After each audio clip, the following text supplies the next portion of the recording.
Trust your first impression. What do you see in your mind's eye? I'm under the willow tree. I'm under the willow tree. Tell me about this willow tree. What do you do there? It's my safe place. I sleep under the willow tree. Tell me more.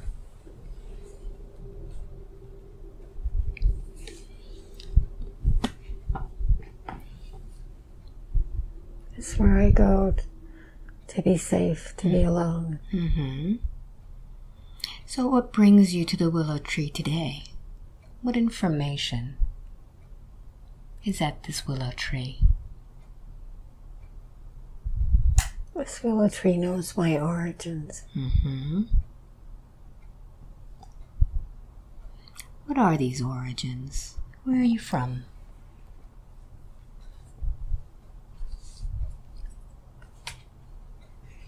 It's a place I have to jump.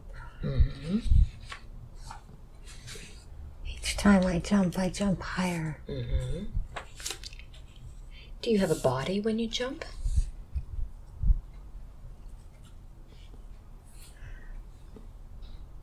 I'm not sure. I think so. So let's take a moment now to see what type of body you have that allows you to jump. What do you envision yourself to look like? It's me as a little girl. But I'm not really in my body when I jump. My body is still under the tree. Very good. So let's find out now what happens when you jump this time. I fly. Let's see if you can fly even further than before. Allow this to happen now.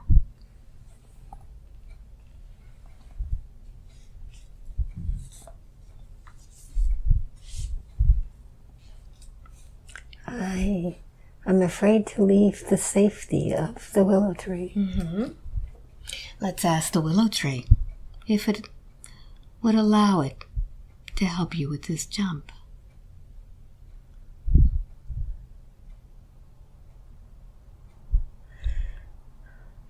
I'm afraid I'm going to fall off. Now, if you jump, where would you fall? Out into the universe. Let's find out why you have this fear of falling off. Has this happened before? No, because I was always too smart. Well, today I'm with you, and there's no way that I'll let you fall. Would you allow me to go with you? Yes. Very good. So I'm going to now go with you as you jump, and I'll be right by your side.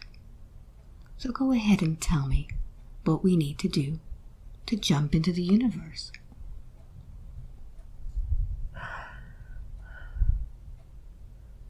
We're sitting on the edge of a black hole.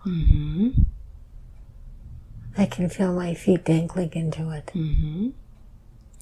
What do you see around this black hole? Stars. Stars. Lots of stars. And why have we gone to the black hole today? What's there? Knowledge. Knowledge. Very good. Are you ready to find out some knowledge today? Yes. All right. So let's begin. I'm going to count from 1 to 3, and together we'll jump on the count of 3. 1, 2, and 3. Be there. Oh. What do you see? Oh. What's happening? I'm floating. And I'm right behind you. It's like I have no weight at all. I'm just floating. How does that feel to float? Feels good. There's no weight to me at all. It's almost like there's no body anymore. Mm-hmm. So now that you don't have a body, let's find out where we need to go to find this knowledge. Where do we go to next?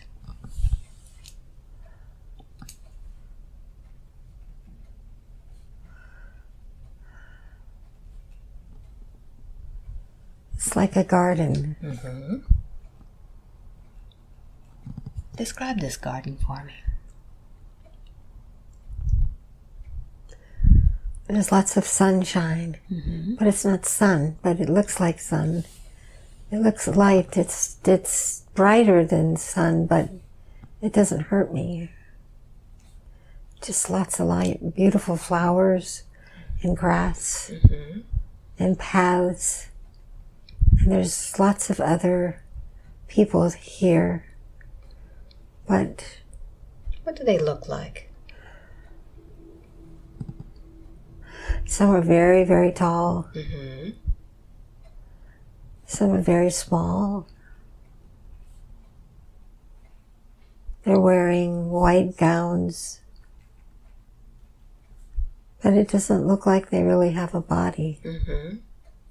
What about you, the observer of these beings? What do you look like here in this garden? Just a beam of light. Ah, what color is this light? White. So as this beam of light, you can go anywhere. Yes. Let's find out where this knowledge is in this place. I see the building of knowledge. It's very tall. It has lots of windows, but it doesn't really seem to have a structure to it. It's strange. What's it made out of? I don't know. It's almost like it's there, but it's not there. But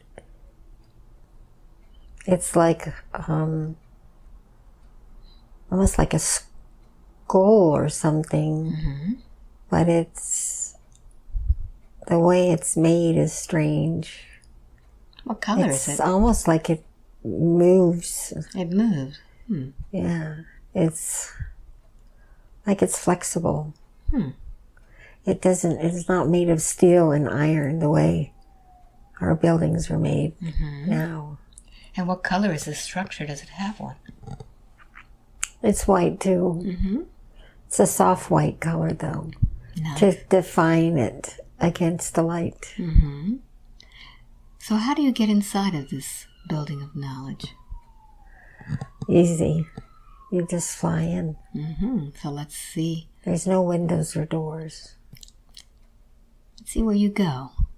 Allow yourself now to be in the building.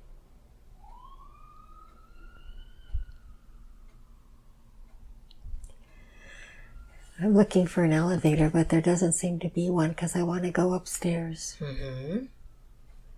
Well, let's see if you can. I'm there. I just have to think about it. So your intention takes you to where you need to go. Yes. What's upstairs? This is a class, like a classroom. There's places to sit, like desks. And there's somebody at the head of the class.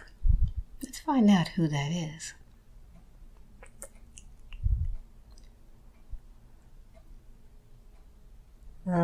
Teacher of knowledge. Was he expecting you? Yes. Who else is in the class with you?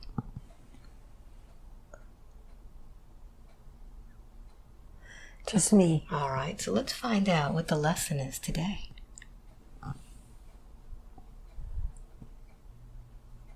He says you're here to learn your path.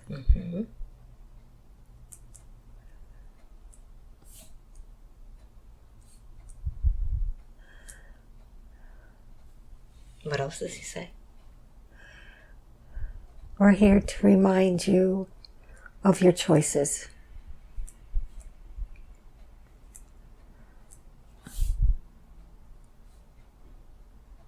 He says, you are where you are supposed to be. you are mindful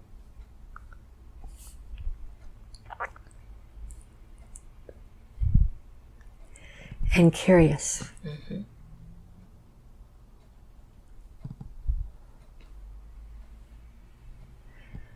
He tells me not all things are to be known in advance.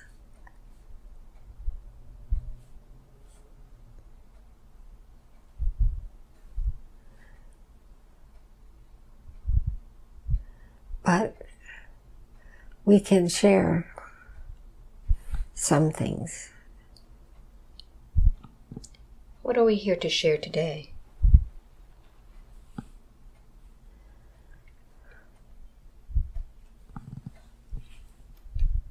The questions you have of your light language. Mm-hmm. Is he willing to give you the answers today?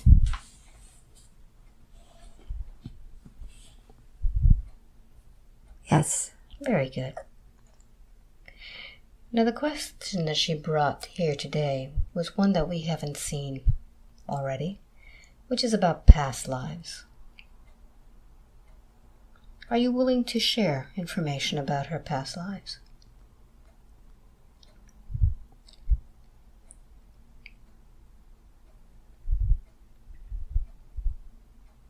Yes. Mm-hmm.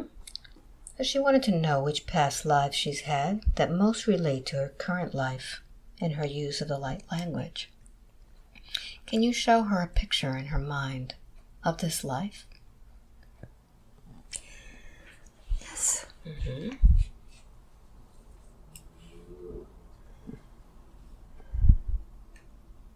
It's during Christ's time. Mm-hmm. Tell me what happened there.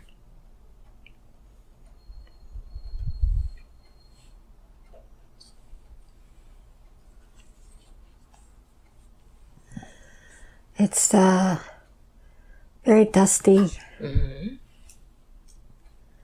It's the buildings are like sand, Mm-hmm. like sandstone. They all have like rounded arches. The street is narrow. People are crying. They're very upset. What's happening? It's Jesus. What's happened?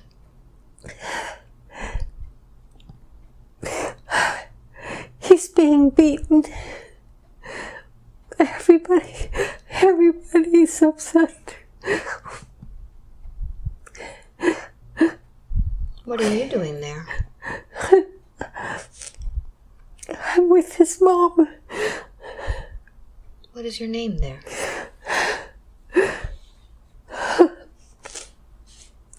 My name is Mary. Mm-hmm. Mary, what's happening?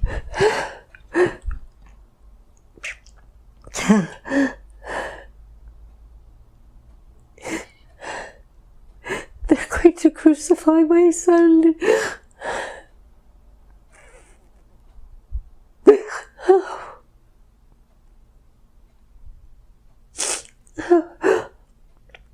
What happens next, Mary?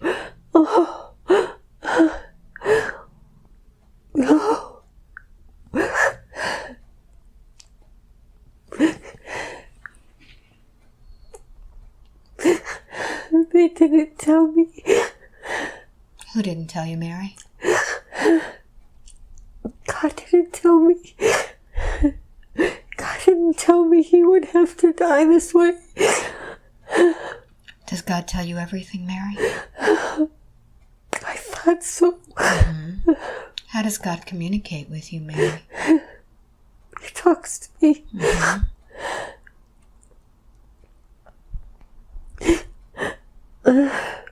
So how do you feel now that he didn't tell you this? I understand. Mm-hmm. Because it was beyond to know. Mm-hmm. No mother wants to know that in advance, do they? No. Mm-hmm. So what does God tell you now? He says he feels no pain. He's protected. Mm-hmm. What about you? My heart. My heart.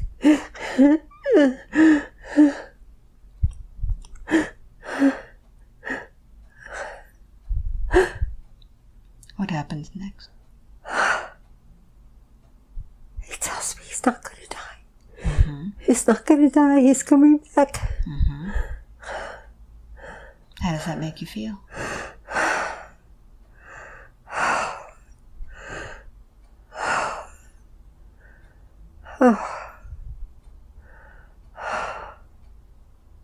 Relief. Mm-hmm.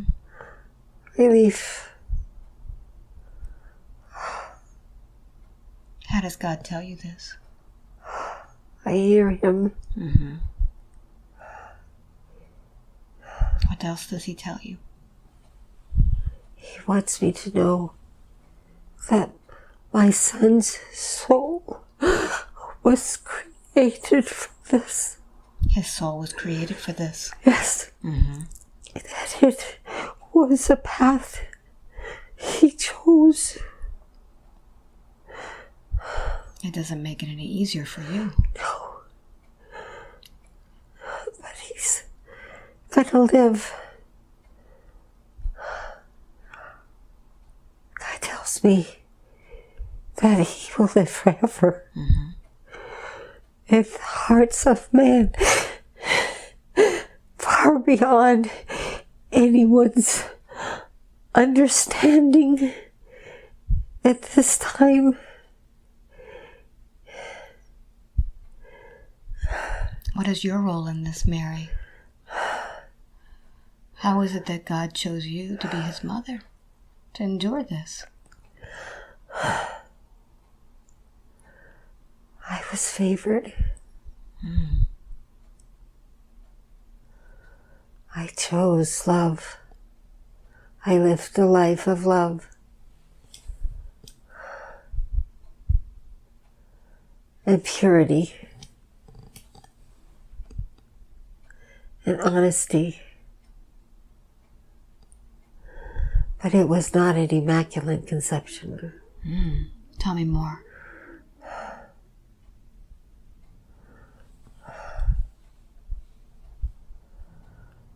I was told I would bear a child. I was told the child would be the king of man.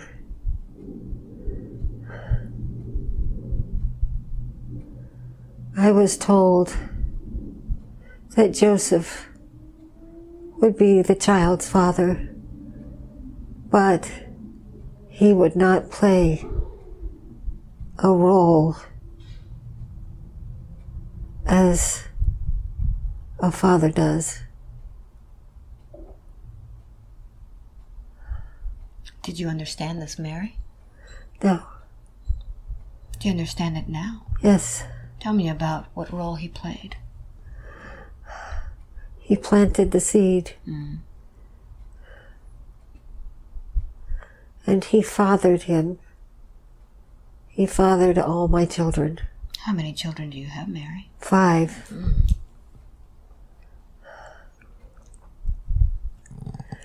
3 boys and 2 girls. What are their names, Mary?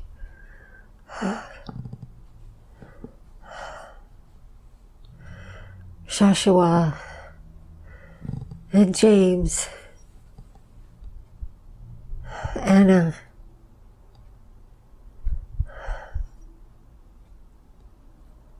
I think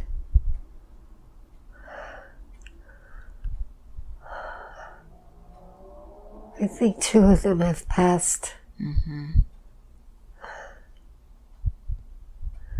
1 child, male. Mm-hmm. I think we called him Peter. Peter is the name I hear. Mm-hmm.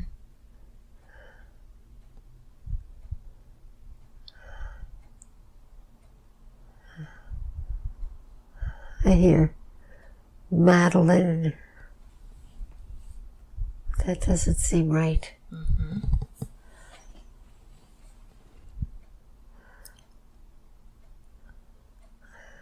So let's find out some more, Mary, about your communication. What does God tell you now?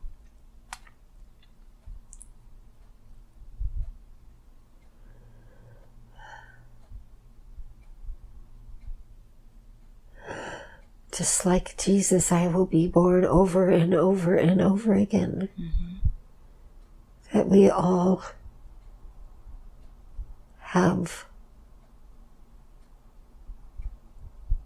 and will have eternal life. Mm-hmm.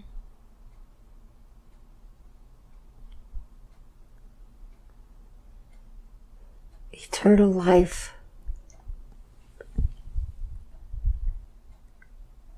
is like a secret. Mm-hmm. Tell me why. Because people don't accept it. People feel that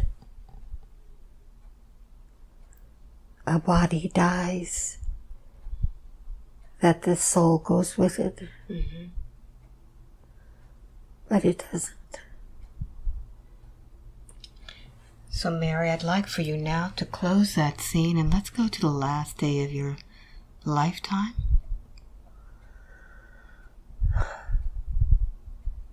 Tell me where you are.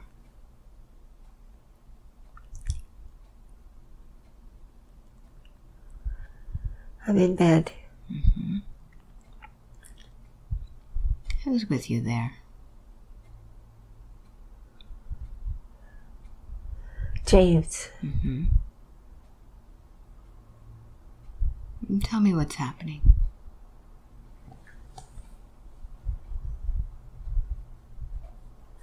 He's telling me I can leave. Mm-hmm. He's saying he lived a very long life.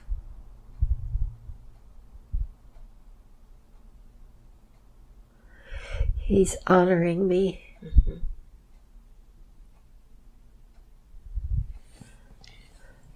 So, Mary, take your last breath in that lifetime. Allow yourself to transition out of that body. And as you leave that body, tell me what happens.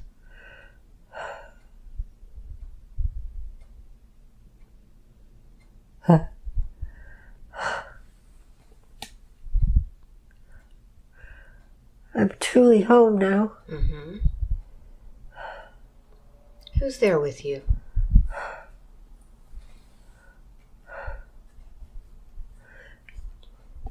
Joshua's here. Mm-hmm. Peter's here.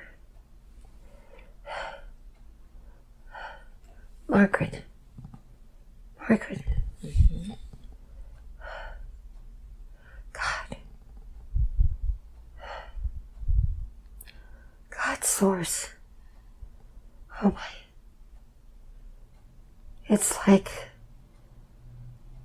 like I'm a piece of God's source being placed back in to where I came from. Mm-hmm. Like a piece of the puzzle. How does that feel? So much greater. Mm-hmm. So, Mary, as you're now reconnected with God's source, how are you influencing the life of Linda?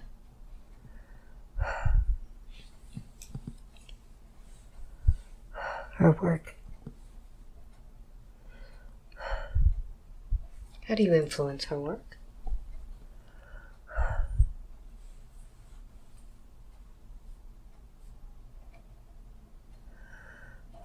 Love.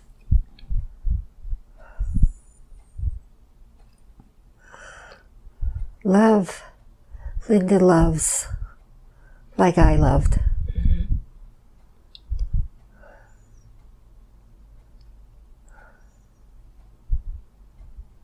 Has she met with challenges in her life to express that love? Yes. What else do you do?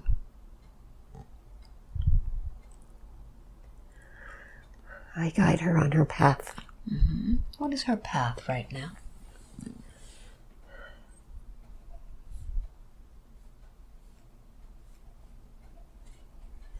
To bring light into the universe. As I am light and source, so is she light to the universe. She is a beacon of light. So when she is on this planet, how is her body distributing this light?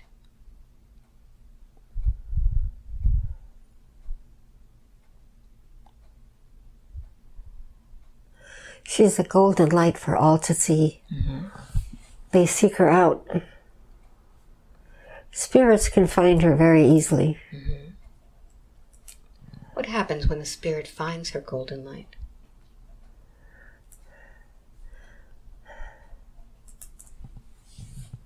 Many of them want to make contact.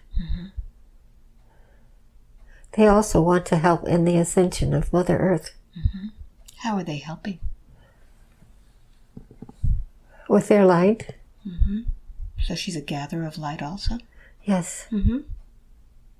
Now she also uses a light language. Yes. Can you tell me about that? She speaks every language of the universe. Every language that has ever been spoken, she speaks. For what purpose does she come into this incarnation speaking all these languages? To communicate. To send love. To awaken. All those who hear her language are moved, are awakened. She passes her ability on to them. She is like a pyramid.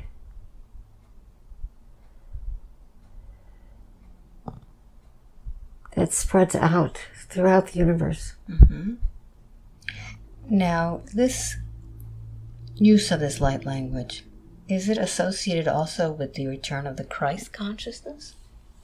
Or is it the Ascension? It is Christ consciousness in itself.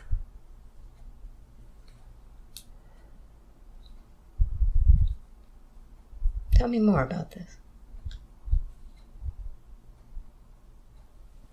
It is Christ consciousness that travels through her vessel and speaks. Okay. Now, you've told her before that she's supposed to use this light language. Does she consciously know and is aware of what she's agreed to do with this language?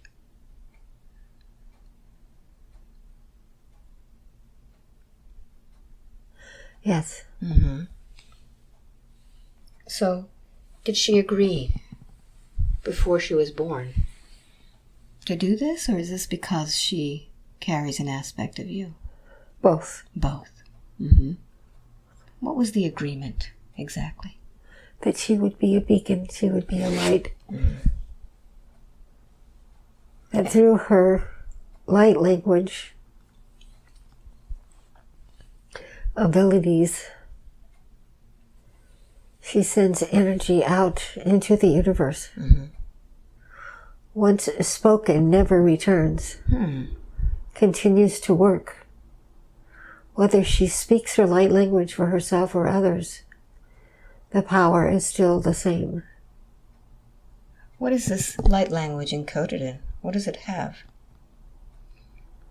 It has the power of Christ consciousness. All things are possible with light language.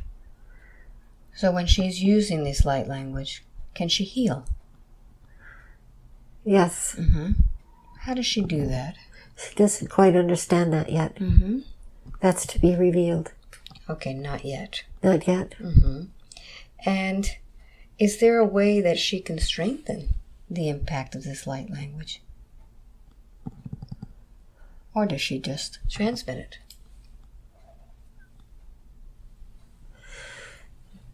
She is the vessel that carries. There's nothing for her to do but allow it. Okay. And if she doesn't allow it, what happens? Does it weaken? No. No. No. Never will weaken. No. Now, she's been told that she's learned from other incarnations as Enoch or as Metatron. Can you enlighten me on that?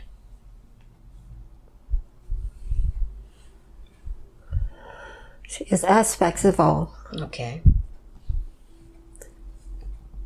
She has aspects of all. And Enoch was a messenger.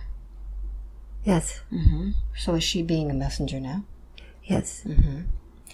And this light language that she speaks, is it different than any other light language? Or are there similar light languages?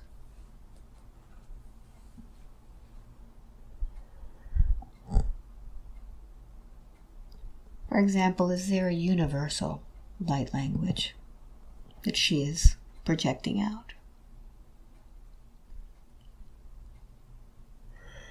There is a universal light language. There is light languages from all who speak.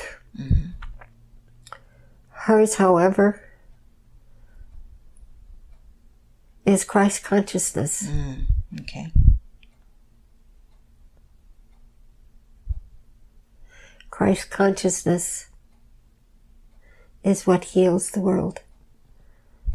Not just the world, though, the universe. The universe. So why is it needed at this time? What's happening at this time that's so important?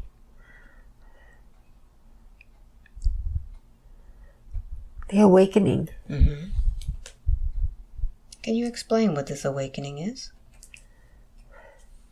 We are awakening all the souls that have come at this time to be on earth.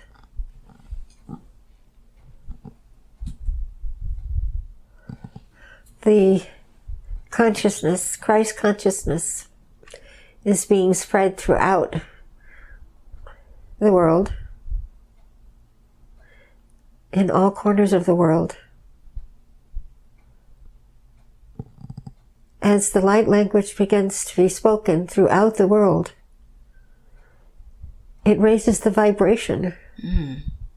It raises the vibration not only of the earth, but of the entire universe. Is that why all of these souls are here right now? Yes. And many of them who have not fulfilled their destiny are now returning back to Source. And returning again. As children? Some are coming as walk-ins. Okay. Some are coming as children for the next wave. But many are leaving because they are not feeling their destiny. They're not committed to their path. So we are calling them home. They're coming home. How are these people coming home, these souls? Death. Death. Physical death. Will it seem natural to a person that they die? No, not always. Some take their own lives. Some of them are coming home because of mishaps. Sickness. Okay. Sudden illness. Many will be coming from this new flu that's going around. Many will be transitioning. This new flu, was it created for this purpose? No. But it's being used. Who's using this flu? Source. Sources. To call home those. So it's divinely guided? Yes. Okay. So once we know that someone has died of this flu, it means that they have been called back home. Yes. And is the soul in agreement with this? Some. Yes, but most of them are coming home because they have not fulfilled their destiny. Okay. They're... don't know how to explain it. It's like Linda is fulfilling her destiny. Others are caught up in... they're showing me something. It's like I have light and I have dark, and they're merging together. What does that mean? It feels like they're trying to tell me that many souls who will be returning are caught up in the dark. And like they've lost their way. Okay. They've lost their purpose. So once they get home, do they see what's happened and return? They're given the opportunity to come back and finish. What happens if they don't take that opportunity? What happens to them then?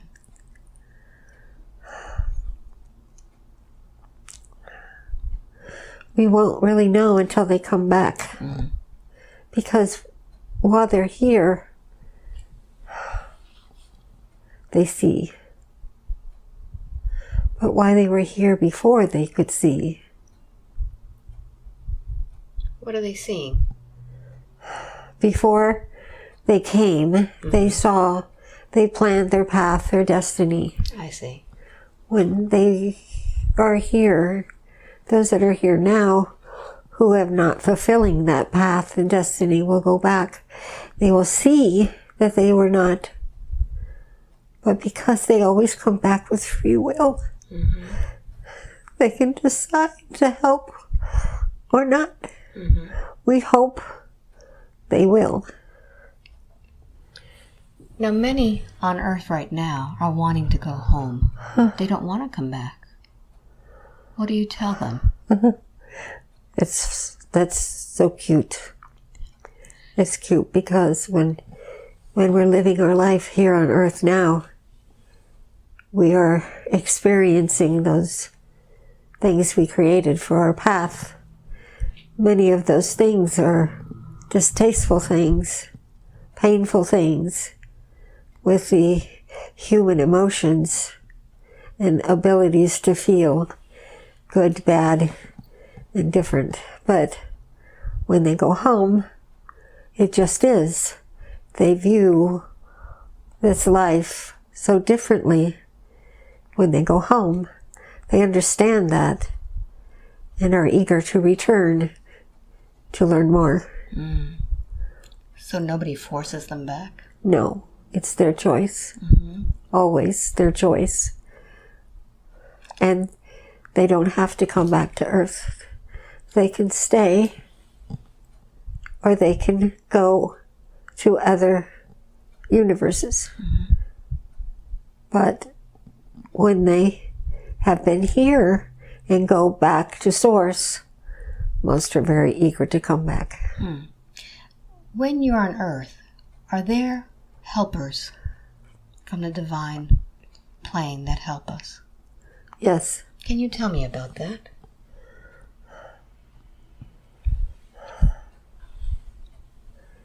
When we plan our life, we plan out our path.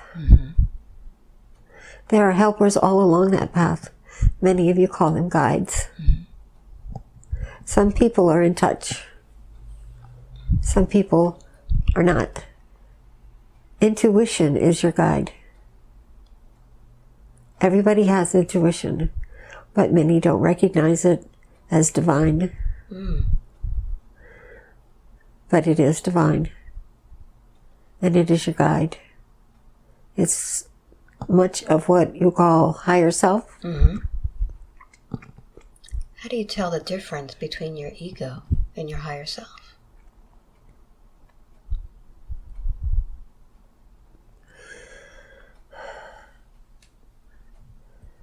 Your ego is something you need. Everybody on earth has an ego. You need your ego. But a lot of times people don't realize that they control their ego. Their ego doesn't control them. Your higher self is not your ego. Your higher self has had many experiences and helps you through those choices that you've made for this life. Your ego can get in your way.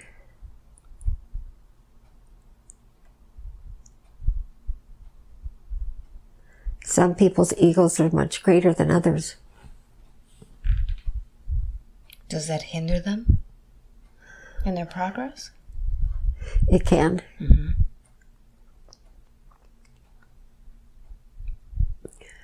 What about ascended masters, angels? How do they fit into our life, and especially in Linda's life? They're all around her at all times. Ascended masters and angels and archangels are always there upon calling. One must only mind them, and they are there.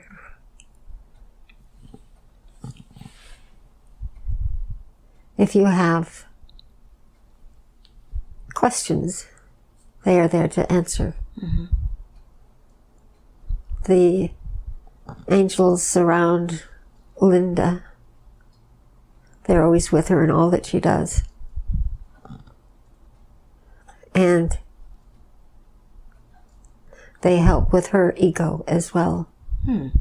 What do they do when her ego gets in the way?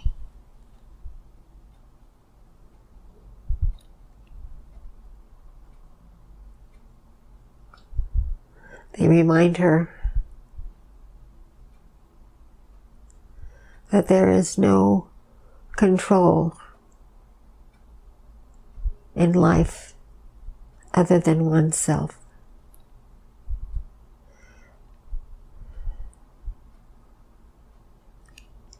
Now, as far as the ascended masters and the archangels, have they chosen her, or has she chosen them?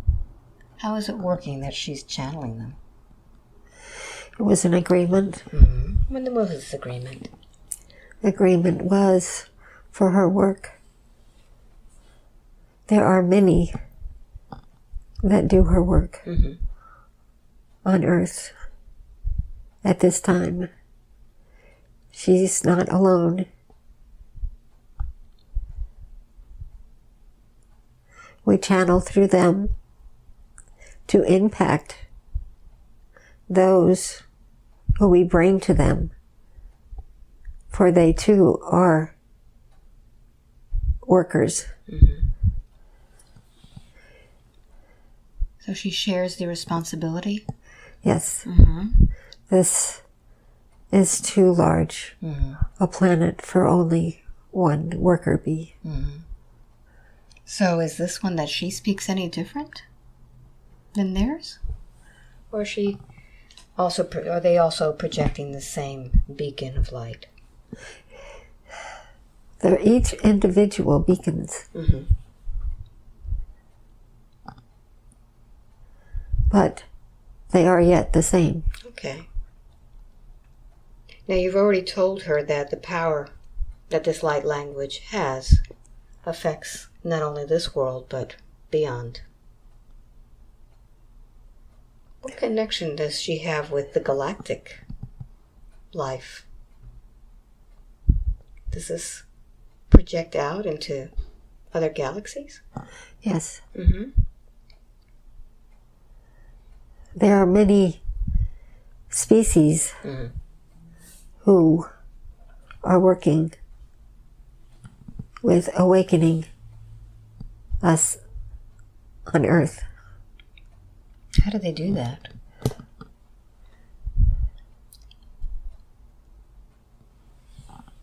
Many of them are being channeled through the light workers. Mm-hmm.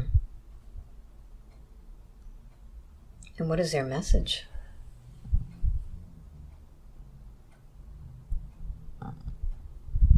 It's the energy that we use. The vibrations that they have helps us. It helps awaken others. Okay. So all of these light workers right now are all responsible for waking up the other light workers? Is that what it is? Yes. Mm-hmm. So everyone's an alarm clock. Once you become awakened, Mm-hmm. you become a worker bee, you might say. Yes. So each one who wakes up needs to wake up the others. Kind of Yes. like a domino effect. Yes. Uh-huh. Is that our responsibility to awaken others once we've awakened? Have we agreed to that? If it's your agreement, yes. Ah, okay. So not all of them No. do that. No. How do you know if you're one of the ones that needs to be this alarm clock for others? It's your path. And you walk your path. As your path unfolds, you see. So Linda has definitely seen how hers has been activated for such a long time. She's been here for that reason. Yes. So you've told her that it's going to be, this light language is going to be spoken in all corners of the earth. Yes. That the work has just begun. What happens then?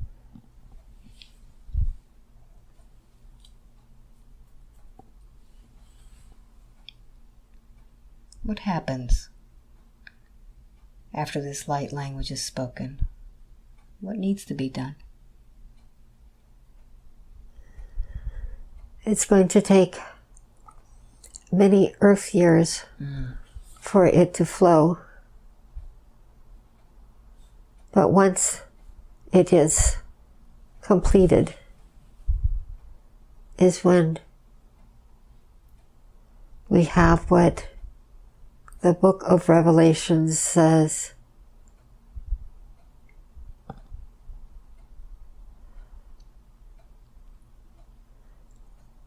Ten thousand years of peace and love. This is what we are striving for. When the lion lays down with the lamb and the world and the universe are joined as one.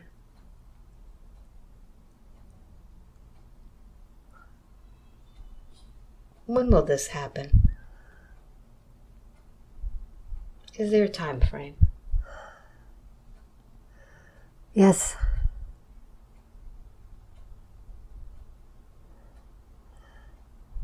Is that information you can share? What they're showing me is we're actually behind time. We're not. Past time slowed us down, but now we're making up that time with the awakening of the light workers. Now, you said that this light language will be spoken. Are we saying that we are going to all be speaking this light language? Those that embrace it, yes. Okay. Is this something that comes naturally? Will it happen to people? Yes. Is there anything that you need to do in order to activate this light language? Light language activates light language. Okay. So as soon as you are in somebody's presence that is speaking this light language, it will activate it? It can. It can. Okay, Yes. good. It doesn't happen right away sometimes. But it does happen. Okay. This is what we want to accomplish. Very good, very good. And we'll do that later today? We can. We can. Thank you very much. Now, she also wants to confirm that this light language raises the individual's vibration. Does it do that?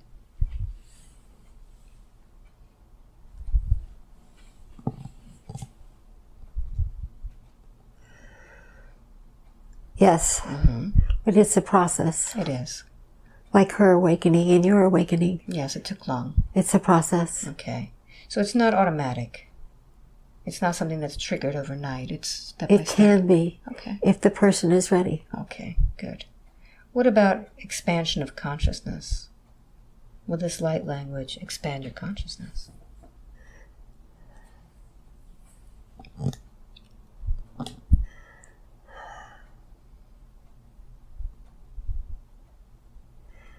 Its goal is to bring Christ consciousness. When one awakens, they are bringing in Christ consciousness into their being. They're bringing it into their physical being and into their soul. The soul always knows. Does that do anything to your physical body? When you receive this Christ consciousness, do people feel anything? Some people have physical reactions to it. Some people don't. It just depends. So physical reactions, are they changing their bodies, or do they feel like vibrations, things like that? The most common thing that happens is ringing in your ears. Okay. So if you're hearing lots of ringing in your ears, that's what's happening. Yes. Okay. Almost all of my clients feel ringing in their ears. Yes. That's one of the keys. What about vibrations in their body? The vibrations is what causes the ringing in the ear. Okay. The inner vibrations. The vibrations are being lifted. That's why you're able to reach spirit and you're able to channel spirits because your vibrations have risen. Linda's vibrations began to rise when she began to sharing her light language with others. It brought up her vibrations. Her vibrations were and are unique in that she carried them for so long, and when she reached the point on her path when it was time to reveal and to create and allow her light language to flow, her vibrations rise. All vibrations rise when you allow the light language to flow. Light language flows in many modalities, though, not just in language. What other modalities does this light flow in? Art, music, dance, song, anything that's creative. Music, dance, song, art, all forms of art. These are all forms of vibrations. What about, for example, the sounds of nature? Oh, yes. What does that do to raise our vibration? Nature is the closest thing to Mother Earth. And when you sit in nature, your vibration can't help but raise. Do we actually hear something? Some people do. Some people can hear the vibration. Some people feel the vibration. Linda feels the vibration. Now, you also said something about this the ascension of the earth, changing. Are we actually going to be ascending with the earth? There's much confusion there. Mm-hmm. Can you explain that to me? The ascension comes from within. Mm-hmm. Each person who ascends from within raises the vibration of the earth. Some people are already risen into higher dimensions, but they're still walking in what is known as the third dimension. Mm-hmm. But they're not in the third dimension. They're in a higher dimension. They're in a higher dimension by how they live. Okay. Do they see any difference? It's not a place. Ah. It's an attitude. Okay. It's how you raise your vibrations and see things from Christ consciousness view that changes you and ascends you. Okay. So what would be the best way to ascend, to change your vibration? What kind of attitude are we talking about? Love. Mm. Love and understanding that one does not need to walk another's path. They only need to walk their own. That's the hardest part for a human. Mm-hmm. Because of our empathy towards others? Need of control, more likely. Okay.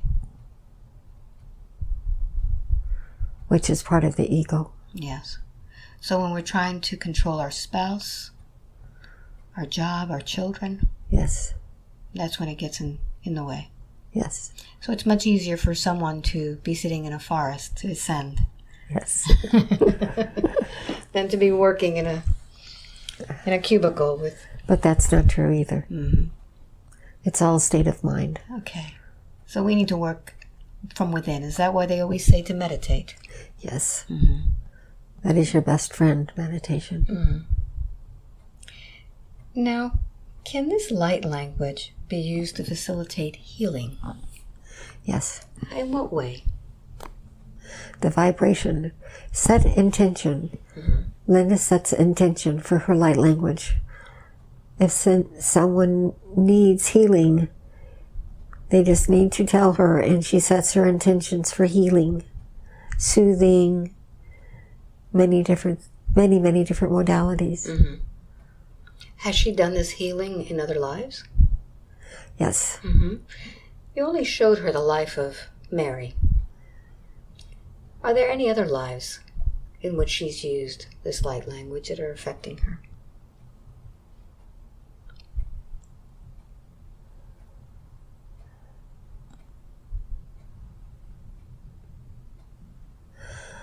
Six.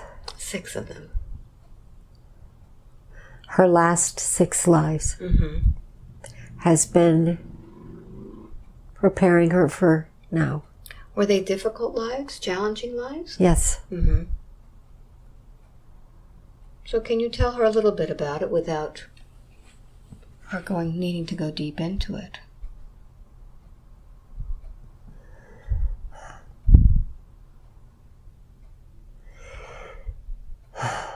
She was a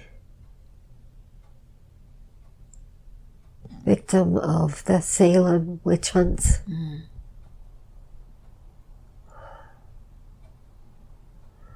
She and 2 of her daughters were doing healings. Mm-hmm. What kind of healing was she using? Same thing?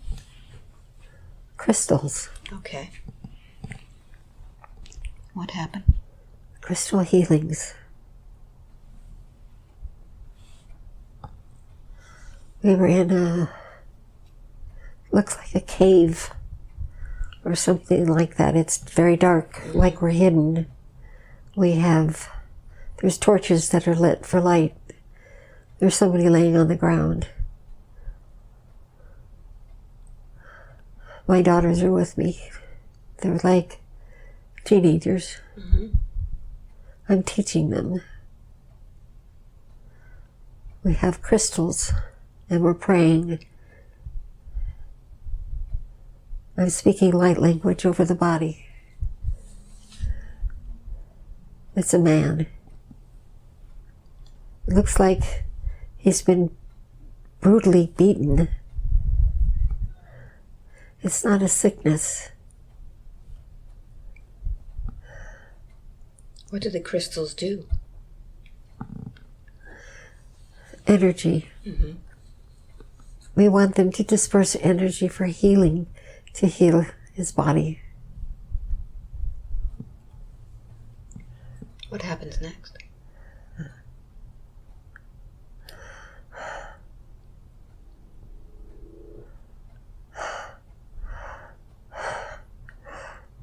They're coming. We're trying to grab him. We're trying to pull him into the cave, further into the cave. We can hear them screaming and shouting at us. I jump in front of the girls. I tell them to run, run, run.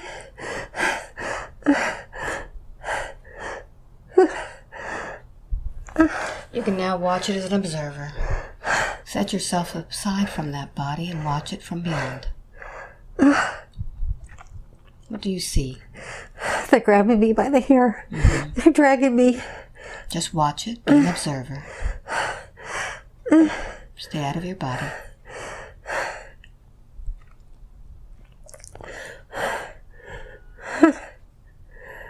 They have the girls.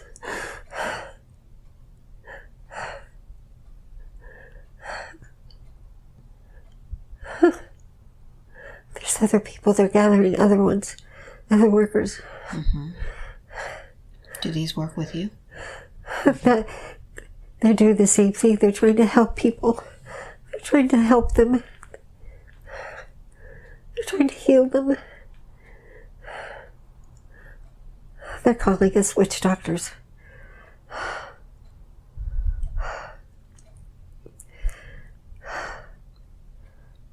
They've thrown us all in a pen.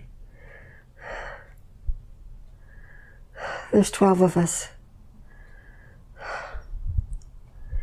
It's like a metal cage, mm-hmm. forged of steel. Mm-hmm. It's black, very heavy. I'd like for you to observe it from afar and tell me what happens.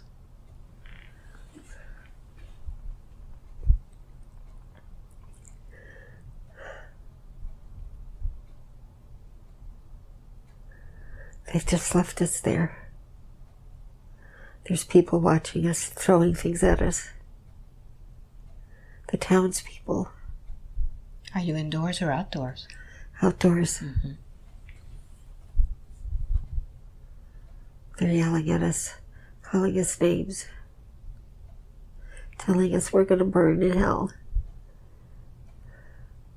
They don't realize we're doing God's work.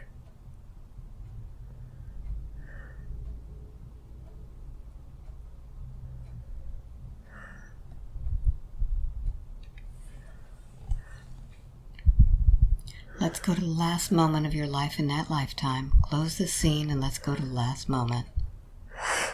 What's happening? Watch it from afar.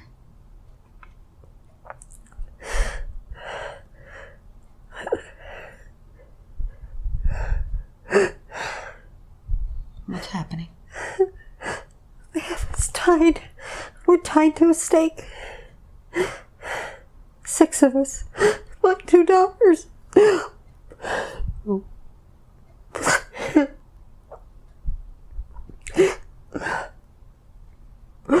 My daughters. They're saying, they're telling me it's okay, Mom. It's okay, Mom. It's okay, Mom. We're gonna be okay. They're gonna burn us. They're gonna burn us. So I'd like for you now to advance the scene and just leave your body. Go to the moment when you have left your body. Oof. And now you can look back at that life. Oof. What was the purpose of that lifetime? All things are worth fighting for. All things are worth fighting for. Yes. Do you feel that you fought for what you believed in? Did you learn any lessons from that lifetime?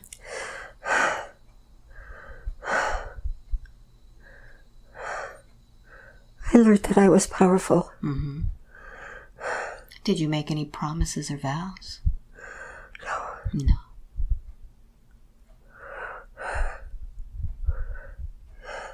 So you allow yourself to leave that life behind and reunite yourself with your family again? Yes. And tell me what happens once you reunite.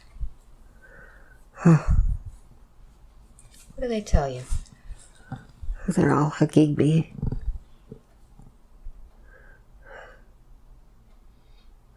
We're back with Source again.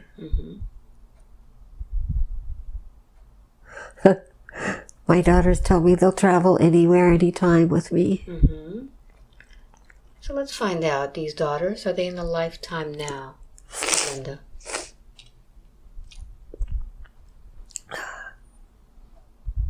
Do you recognize these souls? No. No.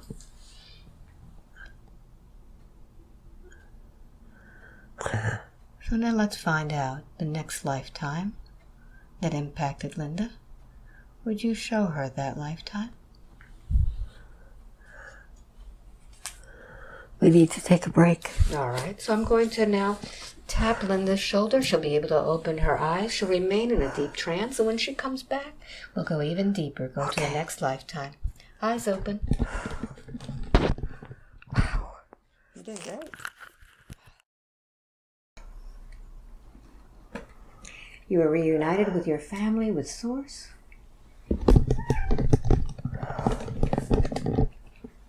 Oh, my heart. Oh, What's happening now? so much love. There's so much love. I feel like my heart will explode.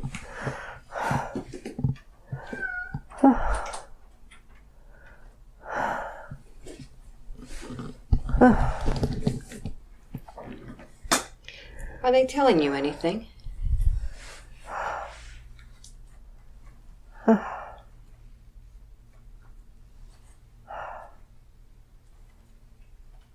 Yes.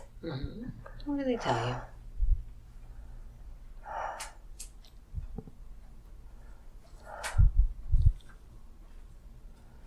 My work has just begun.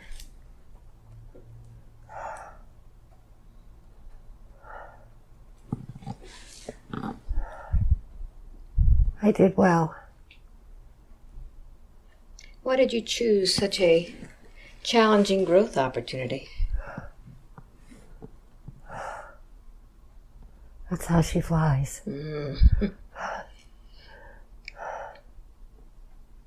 So what happens next? What is she planning to do in the next lifetime after Salem?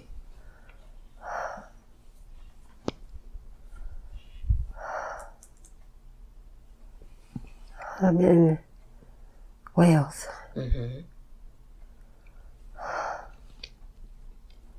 What year is this?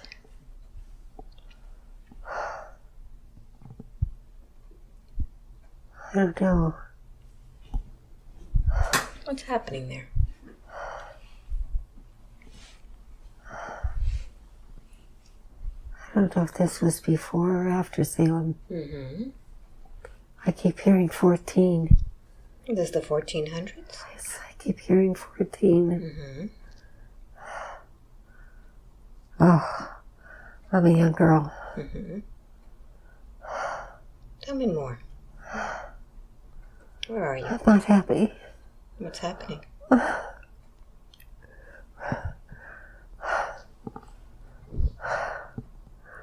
My mom died. My mother died. I'm awake. I'm awake. I know everything. I can see, I can hear, I can feel. I feel like I'm going crazy. The voices won't stop. What's happening? What are these voices? Everybody who's crossed. Spirits everywhere. They're everywhere. My dad doesn't treat me nice. What does he do to you? He made me his wife. He made me do mom stuff.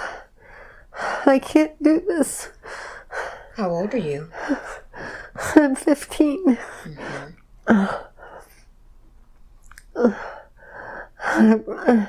I'm in the shed. I hide. I'm in the shed. I'm hiding. Oh, it won't stop. Won't stop. What's not stopping? All the voices. What do they tell you? They're just crying and screaming for help. It's like they want me to cross them over, but I don't know how. It's like they're stuck. They're spirits, they're stuck. They haven't crossed over.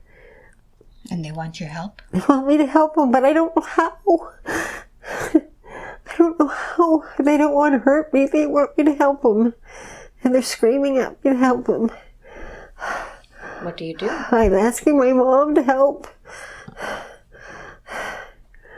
I can't find her. I can't find her. Everybody else is here, but I can't find her. I keep banging my head up against the wall, trying to make the noise stop.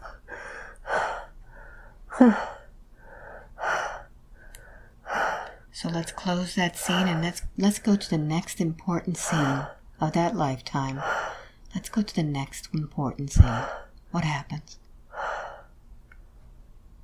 Standing at the cliff.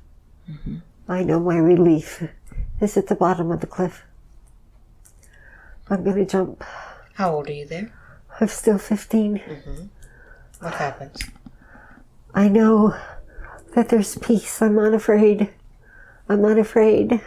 I want to go and come back. I want to go. I'll come back, but I want to go. I can't do this. It's too hard. It's too hard. I'm going to jump.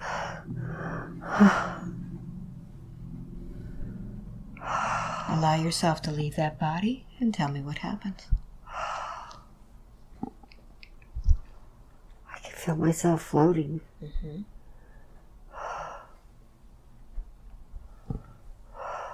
Where do you go to?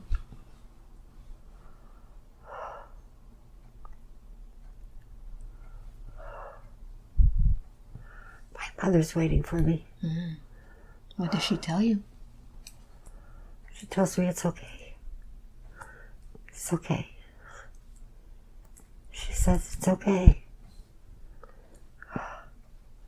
She says I took on too much. It's okay.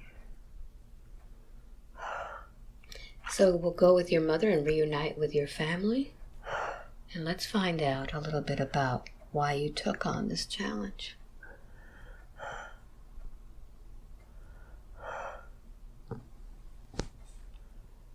It didn't go the way I wanted it to go.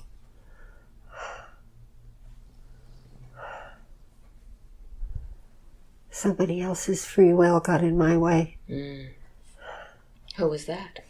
My father. He didn't understand my gifts. He didn't understand my abilities. They weren't gifts, they were abilities. They're never gifts, they're always abilities. My mother understood. She protected me from him. I think she got sick and died.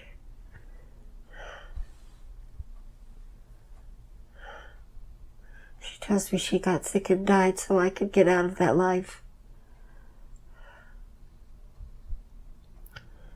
She took the burden. So what happens next? Where do you go after you meet with your mom?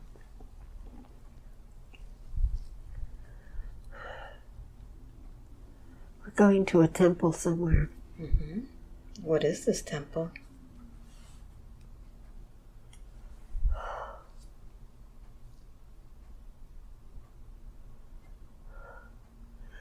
It looks like a Muslim temple. People are praying on their knees, and they're like kissing, like they're kissing the ground or something.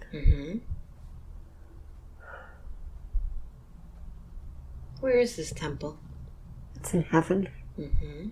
I'm in heaven. What is the purpose of this temple?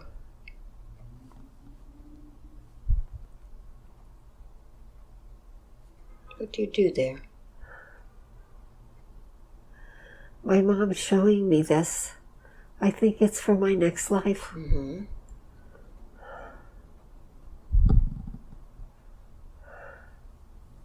Let's find out what the challenges of this next life will be about. What do you see in that next life? Injustice. Injustice. My next, to overcome injustice. Injustice, not just for myself, but in humanity. Is there anyone that you're taking with you in this next life that will help you? My mother's going with me. We will be sisters. Twins.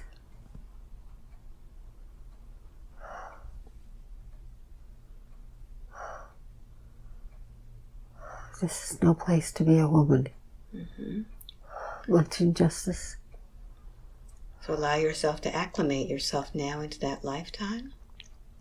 Be there now. Yes. Tell me what you see. Again, there's dirt everywhere. Livestock.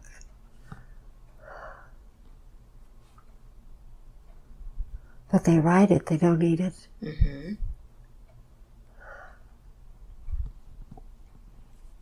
The milk. The cows are only for milk. What do you do there? Me and my sister were 11.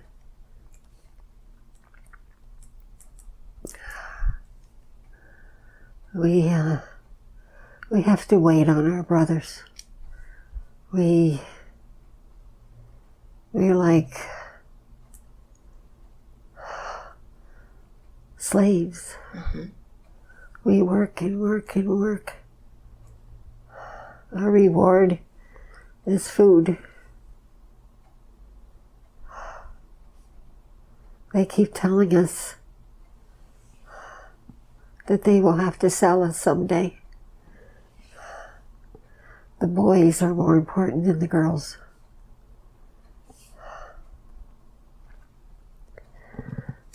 How does that affect you? I don't understand it. I don't know. I don't know what they mean when they say sell me. So close this scene now, and let's go to that scene where you are being sold.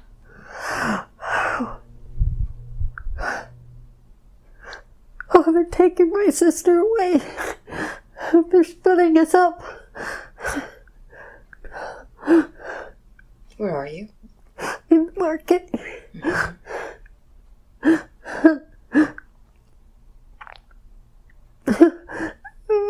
What's happening?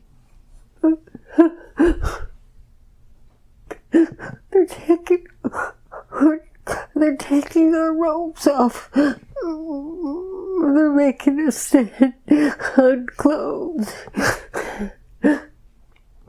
They took my sister. Someone bought her already. I don't want to be without her. What happens next? My heart's breaking. This is injustice. This is what it feels like.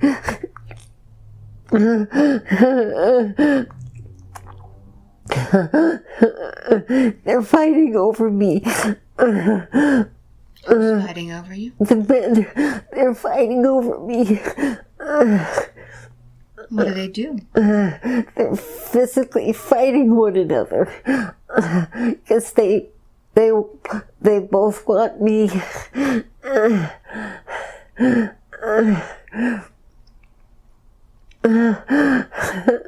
I'm only 13.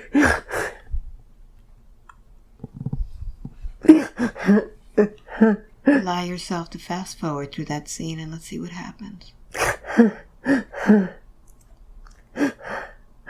He took me, threw my clothes at me and told me to put them back on.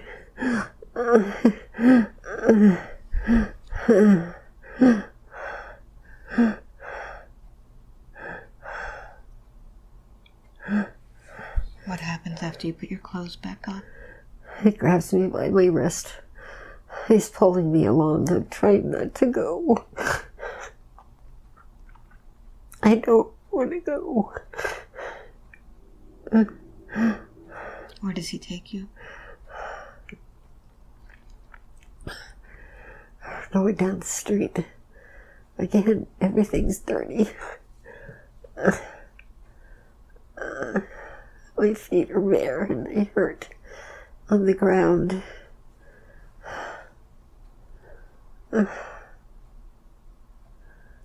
He's practically dragging me. He's yelling at me to hurry up.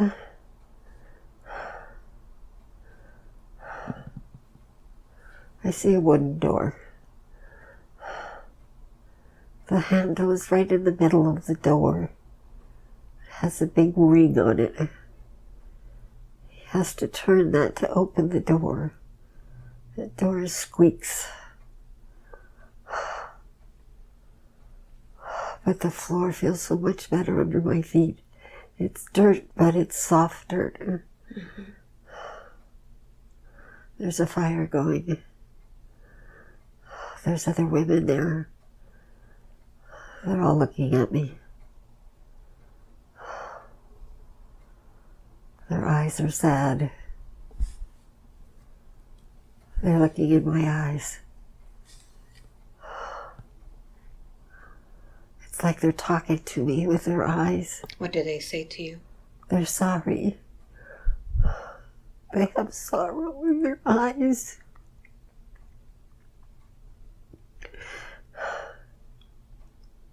They have empathy for me.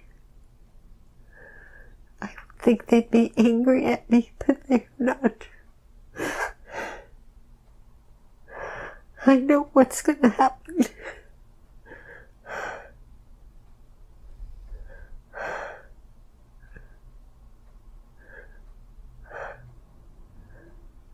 He throws me down with him.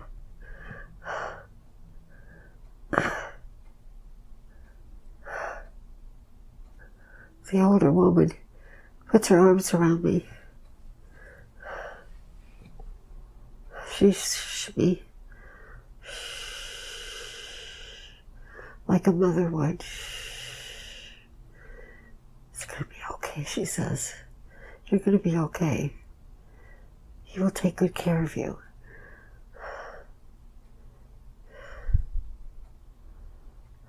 How does that make you feel now that you have this woman at your side? I feel better. Mm-hmm. I feel better. I know this is our life. This is normal. This is normal. All right. So let's close that scene now. Let's go to the next important scene of that lifetime. What happens next? Giving birth. Mm-hmm. having a baby. None of the other women had babies. How old are you there? 14.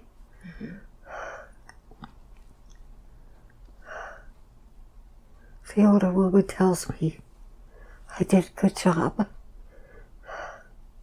She's with me.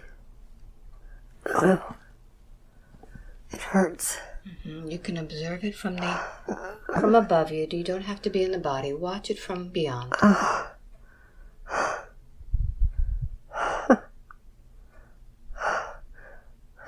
What's happening? She's telling me it'll be okay.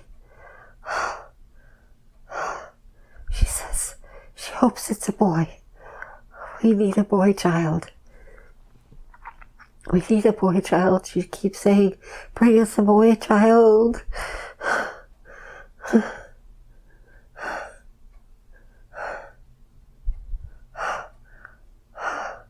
She says, he'll be forever in your debt if you bring him a boy child.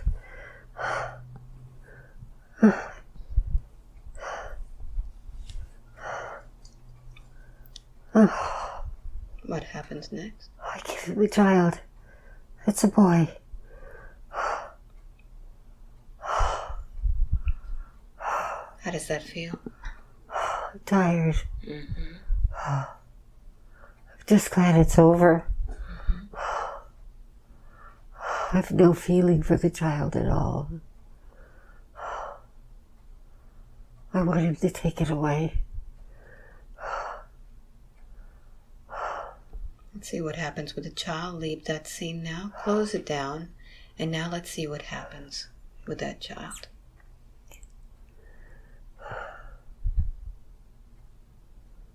He gives the child to the woman. She'll mother the child. I still have to feed it.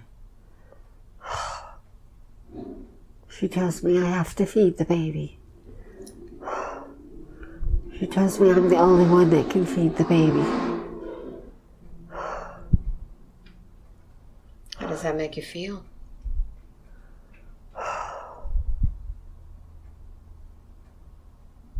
Like I'm being used again. It's like, I don't know. I don't understand why I don't have feelings for the child.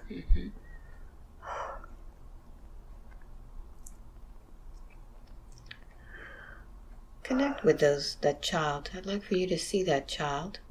Look into his eyes, the eyes of the window to the soul. Do you recognize the soul in the life of Linda? Yes.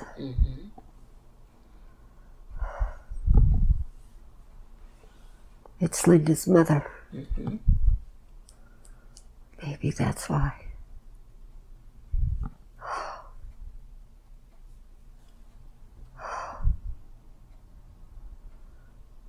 I begin to soften.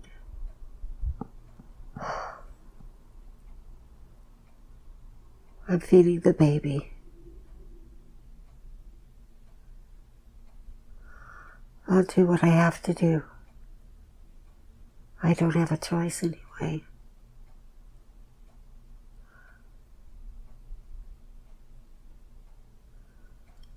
The man is very happy. Very, very happy. He has a son. He tells me I must give him many more sons. I think I'm the only fertile one here. There's 3 other women, but none of them have babies.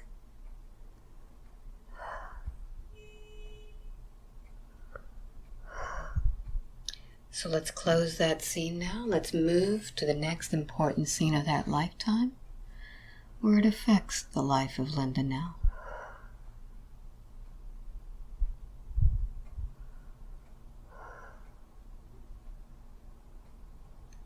Be there now.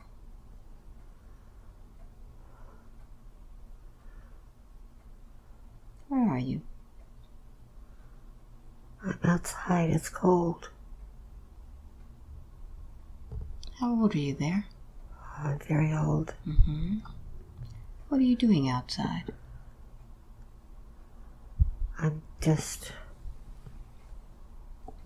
I have no purpose anymore. I think I'm 60, maybe 55. I can't bear children anymore. There's no use. I don't. Is that your purpose in life, to bear children? Yes. How many children did you have? 13. Were they all boys? No. 9. What happened to the other ones, the girls? They got sold like me. Promised to be fertile because their mother was fertile.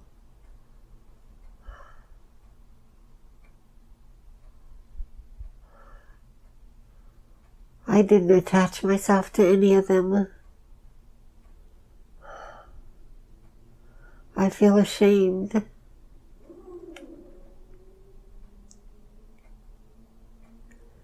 I feel ashamed.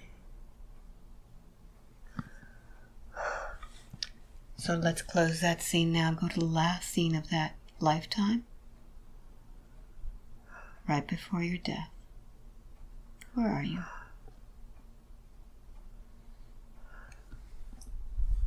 In the streets. I've starved to death. So leave that body behind. Take that last breath. And tell me who you meet with now. My first son.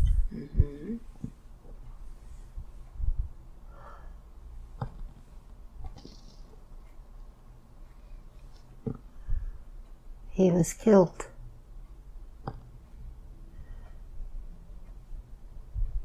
He was killed in war.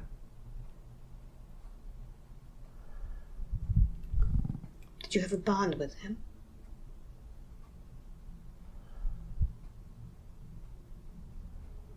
Do I have a body? Do you have a bond with your son? Yes. He's from my soul group. What was the reason that he chose you as a mother in that lifetime?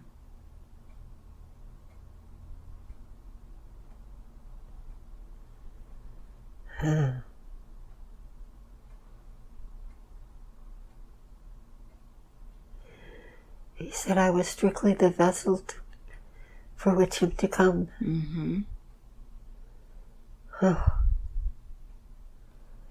But he loved me for being that vessel. He says, I didn't ever know you as a mother, but I knew you were the one that gave me life. I thank you for that. How does that make you feel? Guilty.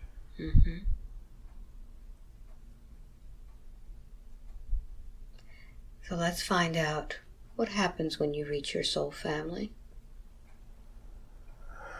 Let's find out the purpose and the lessons of that lifetime and what your family has to say.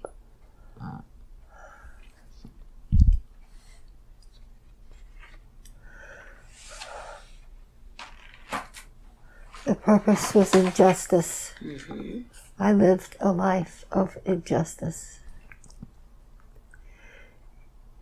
It will make me a warrior for future lives against injustice. So how is that lifetime affecting Linda's?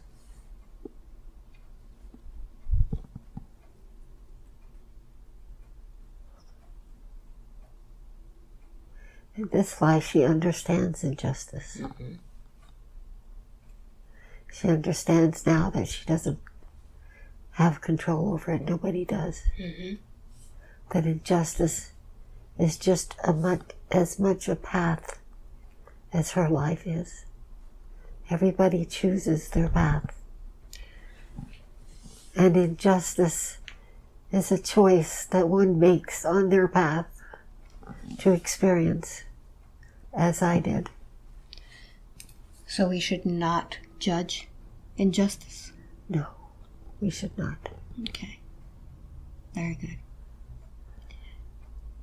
So you had a few more lifetimes in which this light language was important.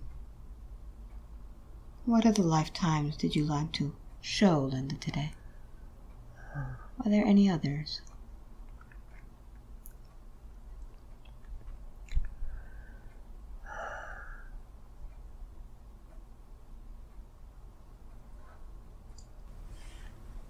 Where are you? On a farm.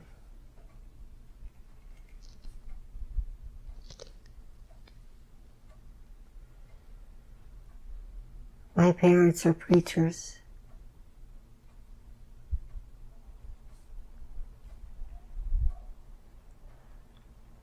What country are you in? I don't know. Let me see.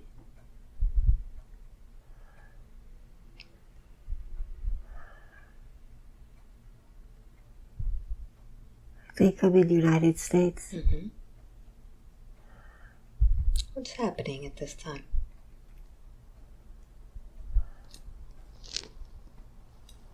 I'm sitting in church on a wooden pew. My father is preaching.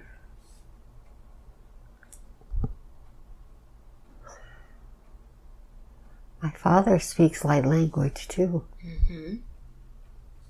He delivers his sermon in light language. How do people understand what he says? He interprets it. Mm-hmm. He has the ability to interpret. He says he's speaking Christ consciousness. And Joshua is speaking through him. What does he say?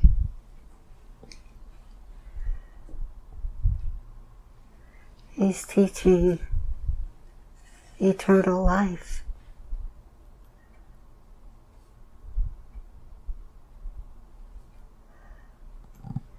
At that time they believed that you had to accept Jesus Christ as your Lord and Savior in order to have eternal life. Where did that belief come from?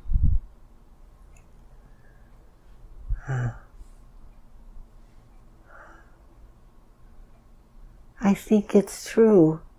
It's just interpreted wrong. Mm-hmm. Tell me what the true interpretation is.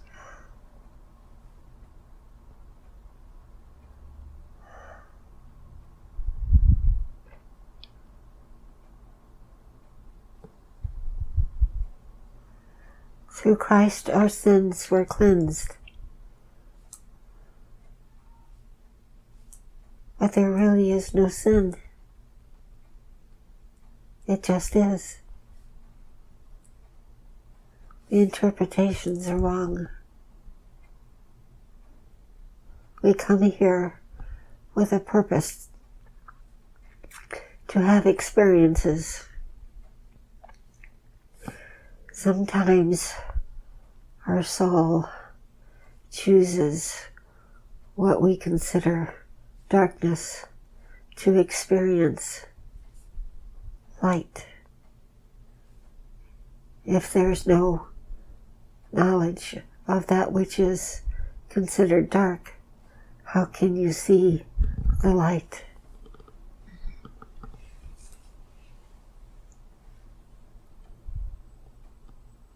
There really is no right or wrong. There just is. So as you sit here in this place listening to your light language, what's happening? How is that affecting you?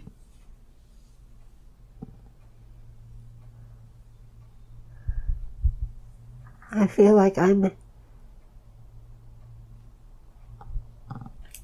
interpreting the true meaning of Christ consciousness and love.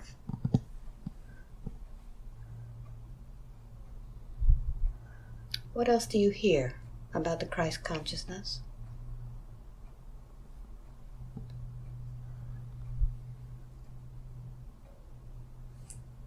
That it lives within each one of us. That we are each a piece of the Christ consciousness. We are all one. My brother and my sister are me. I am them. We are I am. We are only here on earth to have experiences. When we cross back into our soul form once again, we are not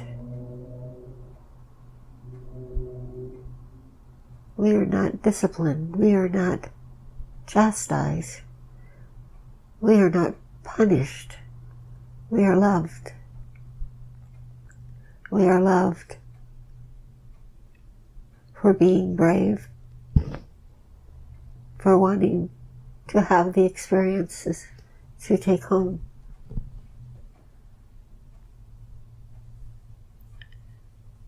So why did she choose this lifetime?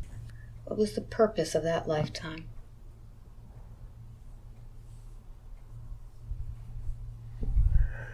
To feel the Holy Spirit within her.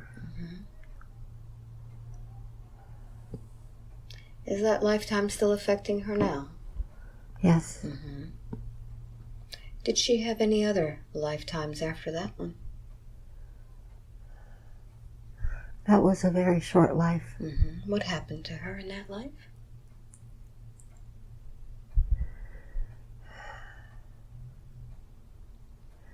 She died when she was 9. She fell beneath the wheels of a wagon. Did she choose to leave at that time? Yes. Had she learned everything she needed at that time? Yes.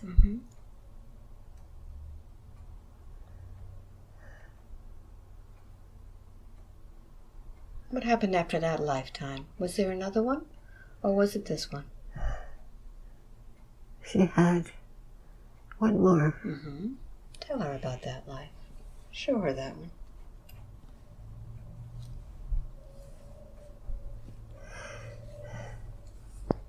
She was a walk-in.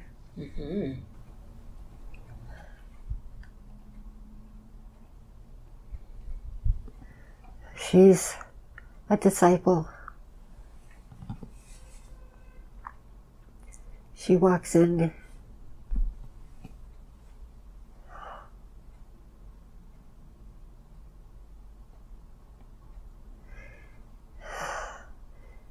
Amy McPherson.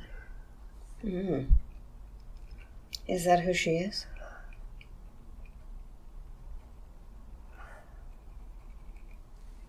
Is she a disciple of Amy McPherson? Yes. Okay. Yeah, she's not Amy McPherson. How old was this body when she walked into it? Old. Old. Somebody she looked up to, that Amy looked up to. A mentor.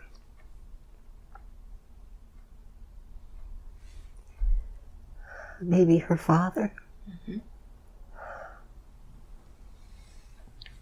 What did she accomplish as this walk-in?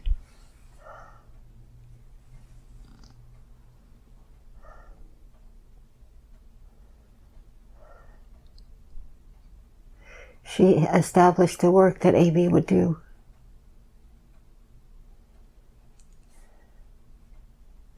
Amy was a great evangelist.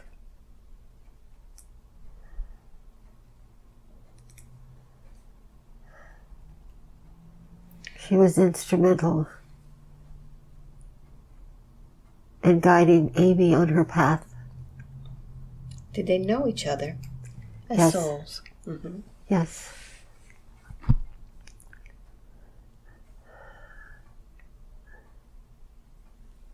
They're only together for 6 years.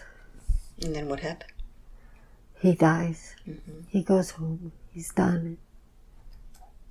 And she moves on to walk her path. Mm-hmm.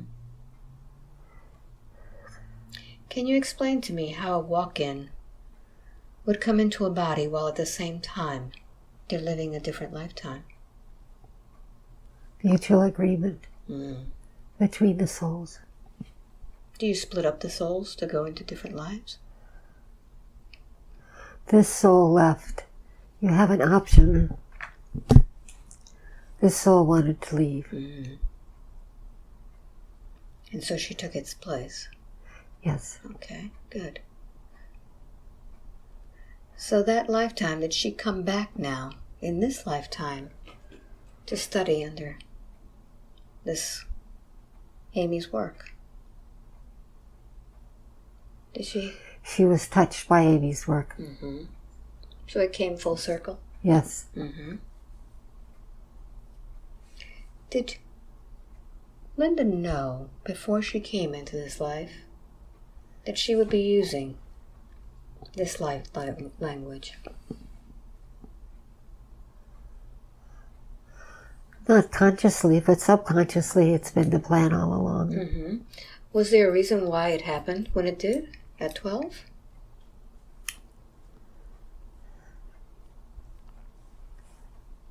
Yes. Mm-hmm. What happened at that age?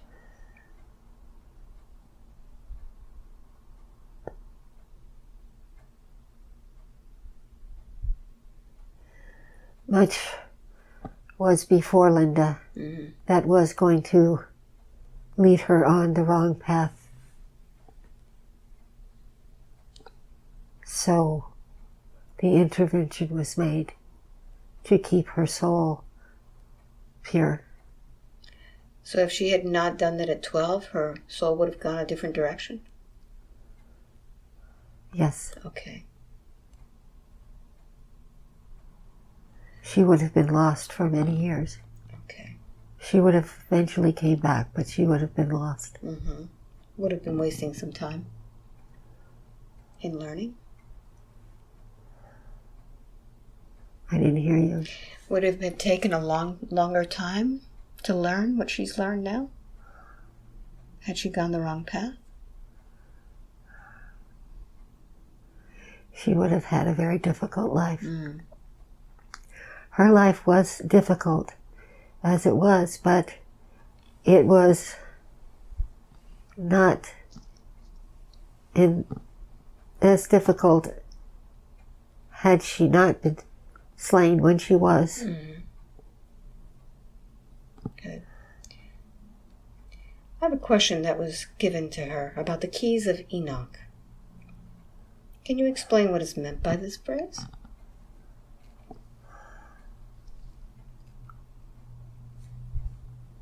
Keys of Enoch are the keys of one soul. Mm. Everybody has the key. How do we unlock it?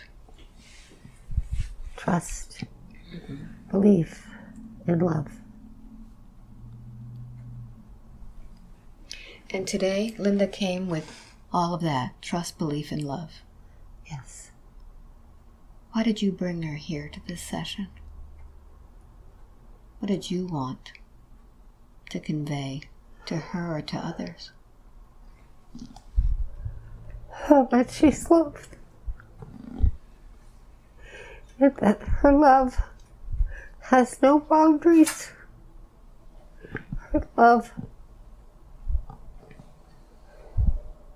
flows through the universe.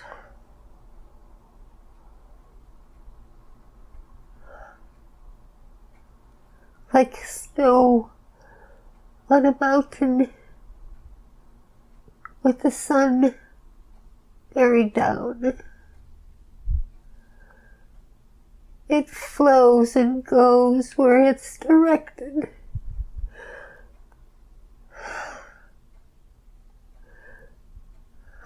That's what Linda needs to know.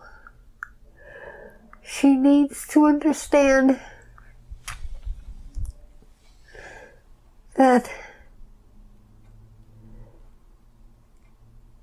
what she knows is blessed and filled with Christ consciousness. That one doesn't need to be a martyr. One doesn't need to be a saint. One doesn't need to be on a pedestal to achieve that which Christ has set forth for us all.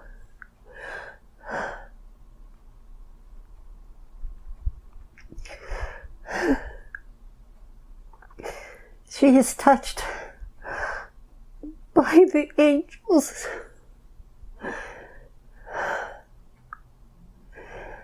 She has much work to do. We work with her. We will unfold her path as she continues to her last breath in this life. She will continue to raise the vibrations of not only the consciousness and Mother Earth, but to all who step into her energy field. She must only be there for them to receive. Words not need be spoken.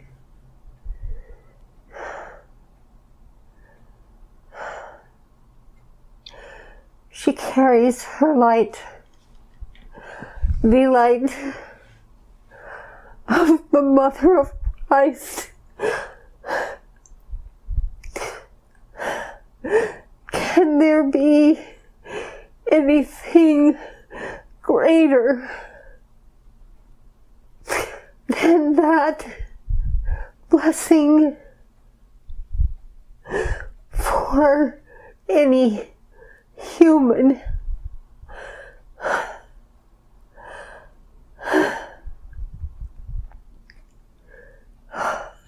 I feel blessed to be in her presence. And I know that the universe works with me to be able to help all of those around the world. Would you give all of those who are in her presence now a blessing? Libi karambolo shikamahala helele ambola mogeya hamali hikadariya sama hele bagarianda la leota la bakuto magali disigda hele vidianda la bakuti kushoma mrikida bagalarinya mele anda la bagudiata la bakushoma bagita hamale di bagudi sham bagala bagudi hambagala hele bagutu ho bagesi kapoti kusham bagale bikisana bigana male hito roanagia Himala bidiyang balog-bogo sa kupapahan na pag-ibigay siya mala bagudi diabala bagudi ang bagusu. Ang paririyan na rin siya labong magari bigiriya dala bagudi pa. Hin na magudusu babadiyang balabiki. Ayin dala kay alam bugu obayin bigiribiso ko marika na magkakala ang bagusang balabiki labong main digay liyun to. Hin nalabasu. Ambala Babasu, no greater love than thee, no greater love than thee, no greater love than thee. Asin dakay labugusa. Di sambagali hinda ali habumbembla didi. You have been blessed by the great ones. Thank you very much.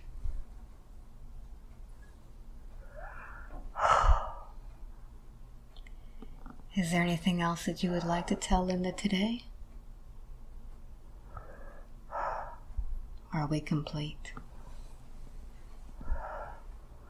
We want her to know her higher selves are now standing at the forefront knowledges she has been seeking will be revealed. We want to thank you for being her instrument, as she so gracefully is the instrument for so many. You are her instrument. And we thank you. You are right. There are no coincidences in your lives. She needs to rest. Thank you very much. I'd like to thank her higher selves and all of those present here today, my guides and her guides, for this beautiful work. I thank you all. Wide awake now. Wide awake, feeling wonderful all over. Welcome back. I'm still buzzing. You and me both, my dear. Wow, that was like a wave of... Take my hand. You feel the energy? Yeah, buzzing. Oof. I don't think my physical body has ever buzzed this much. Where it's complete from head to toe, buzzing, ever. Unbelievable. Yeah, what an experience. I'm going to get you some shungite so that we can ground you. Yeah. What do you think about all this? Wow.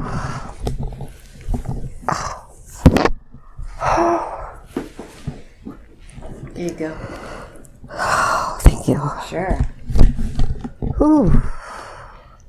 So what do you think about this experience? I tried to get all your questions done there, but also get some more inside information. We had more information coming through than what was on that paper. Yeah. Well, that's the idea. I don't really like to have to go by these questions because everything flows so much better when you're kind of like impromptu. And I knew that was going to happen too. Yeah. Yeah.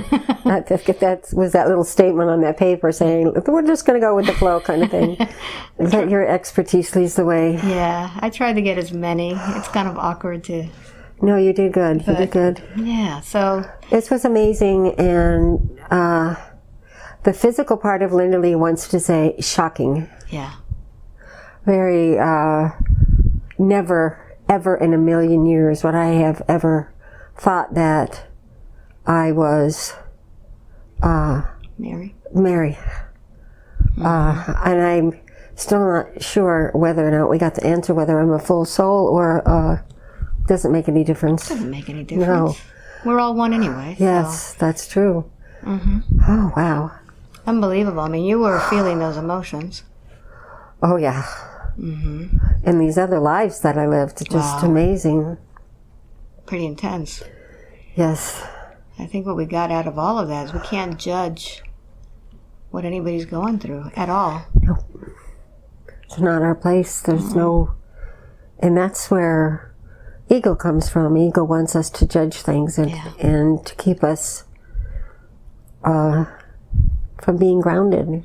Because being able to not judge and accept everybody at their value with their flaws, with what we as human think are flaws, and not allow ourselves to categorize other people because of what humans feel are flaws, because none of us are flawed. We're all perfect in His sight. That's amazing. Perfect in His sight. So is this a shareable session? Oh, I would think so. I have to ask. I would think, if you think so, then I would think so. Oh, that blessing at the end was enough. Wow. To blow me out of my chair. And the language I was speaking was coming from Christ Himself. I've never spoken that heavy, deep. It's pretty deep. Yes.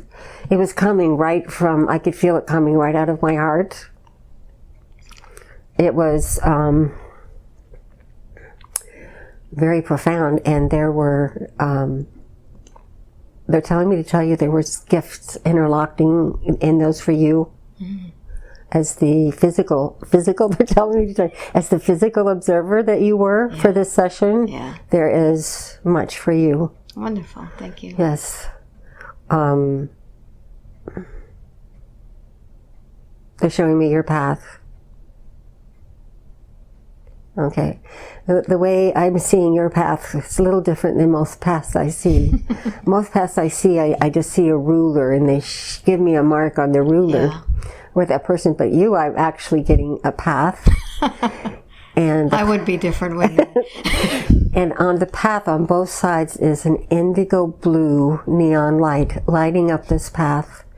And just like the sidewalks used to be, there is a square, and each square is lit up also in that indigo blue. And they're showing me you stepping out of one stone into the other stone, and when you do, it turns green. Which green for us as humans means go, man, go. Wow. I'm still buzzing, Alba. Well, I'm buzzing too. So it's two of us. The energy just been absolutely amazing.